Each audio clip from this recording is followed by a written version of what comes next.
Fl-aħħar snin irdupjjaw il-keyhole surgeries f'pajjiżna. Keyhole surgery huwa tip ta' intervent kirurġiku li jsir permezz ta' strument li jkollu kamera imwaħħla miegħu.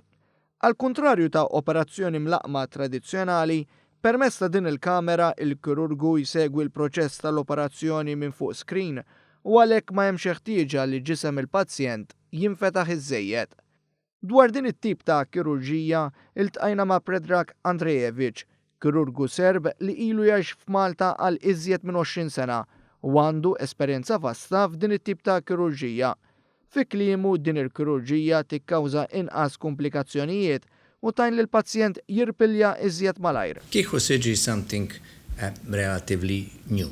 It's been in action permanently for last 10 years. It's picked up everywhere in Europe, picked up by about now probably about more than 50% in all surgeries in Europe. But it's very important for the patients actually rather than for the surgeons, because we do the same surgery in open in keyhole surgery, but it's very minimally invasive. People have less pain.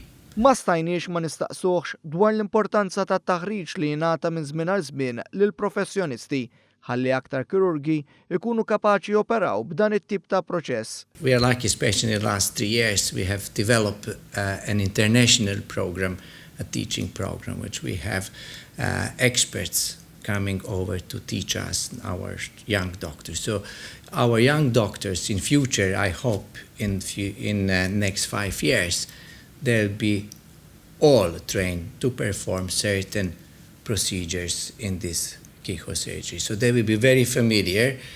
Il-kirurgu Andrejevic jisħaq li reċentament ra numru ta' żviluppi pożittivi iseħħu fil-qasam mediku biex il-kwalità offruta fl-operazzjonijiet kompli titjieb. I've been in this work and trying to work that from 2004, slowly increasing, and had a lot of obstacles. Technical, financial obstacles, learning projects. But in this last 3 years, with certain changes which are implemented locally, with an open mind in training the surgeons, we have increased tremendously.